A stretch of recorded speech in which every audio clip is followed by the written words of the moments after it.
A scream tore through the storm, sharp enough to rattle the frozen branches, and that single sound marked the beginning of her unraveling night. The Apache woman forced herself along the snow-choked trail, breath hitching in painful bursts as if the cold were clawing at her lungs. She had left the settlement less than an hour ago, yet it felt like days since the first man slammed his door on her, muttering that he wanted no trouble and she should take her misfortune elsewhere. His rejection clung to her like frost, tightening around her ribs until every step felt heavier than the last. Each step deepened her despair.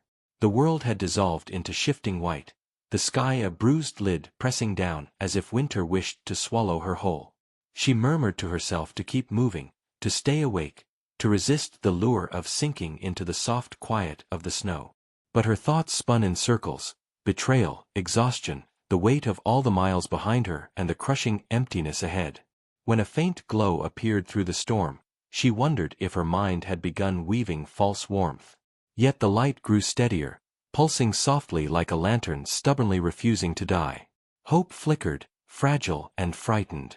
She pushed forward until a small wooden cabin emerged from the haze, smoke rising from its chimney in a trembling line. Life. Shelter. Maybe mercy. Inside, the cowboy paced near the hearth, uneasy for reasons he could not name. Something out there felt wrong, as if the storm carried a voice too faint to hear but too urgent to ignore. He was a man acquainted with solitude, accustomed to the slow companionship of fire and wood, yet tonight the silence unsettled him. He pressed a hand to the table to steady himself, fighting off memories of betrayal that had carved caution into his bones. A thud against the door snapped him from thought.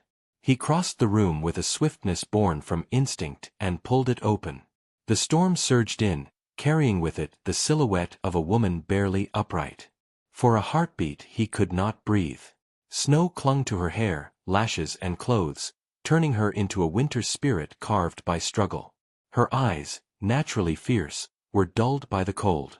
She whispered that she would freeze to death outside. The words broke apart in the wind, but their truth struck him hard. There was no hesitation. He stepped aside and draped his coat around her shoulders, its warmth falling over her like a promise. She sagged with relief as she crossed the threshold, the sharp air loosening its grip though her heart still trembled. She did not know this man, nor his intentions. But she sensed no venom in him, only a solemn worry that mirrored something buried in herself. He guided her toward the fire with a gentle motion, as if afraid she might collapse. She hovered near the flames, letting the heat seep into her bones, though her hands still shook with memory.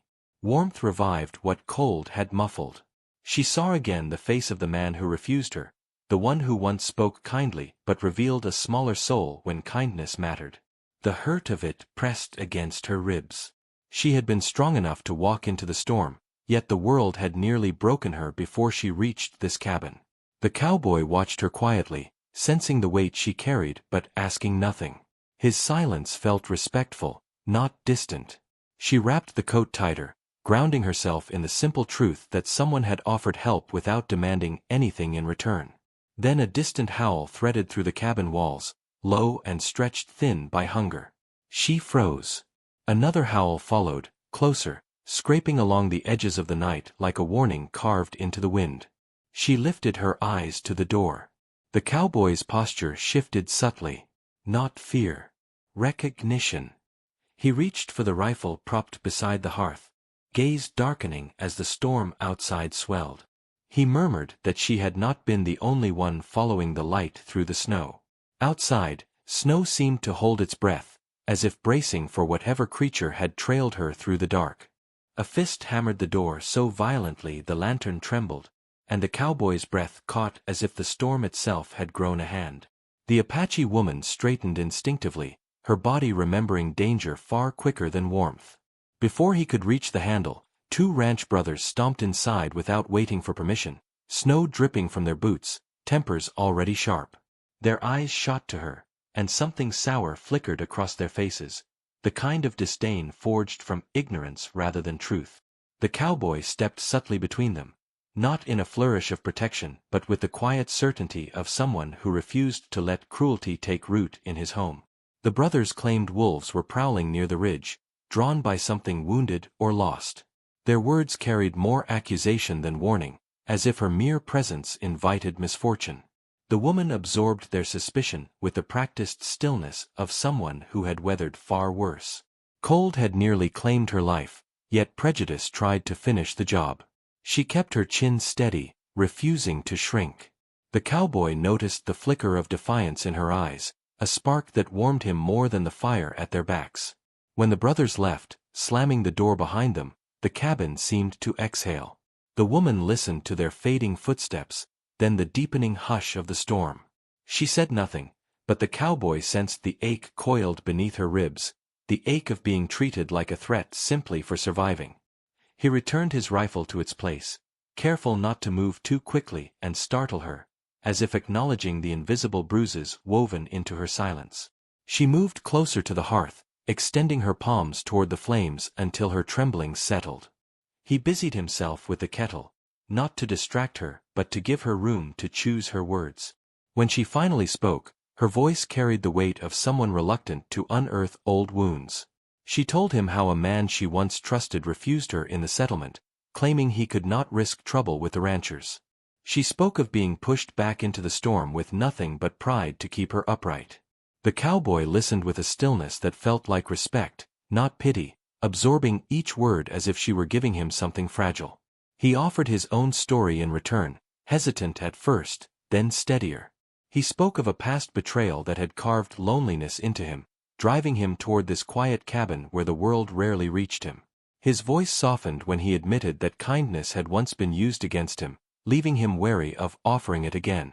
But tonight he felt something shift, a recognition, perhaps, of another soul battered by disappointment yet still walking forward.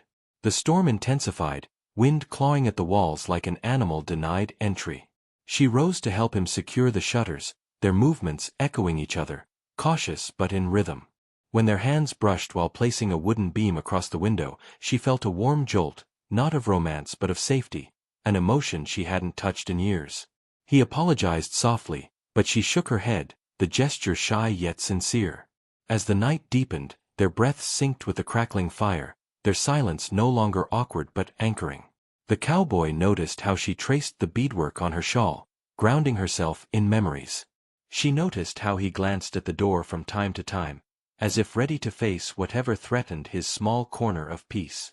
They were strangers, yet the room felt shaped by the gravity between them, not by distance. A sudden snarl broke through the storm, louder and nearer than before, freezing both of them mid-breath. The sound scraped against the door, low and ravenous.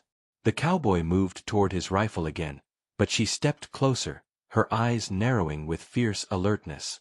She whispered that something had followed her far longer than the storm, something patient enough to linger at the edges of every place she sought refuge.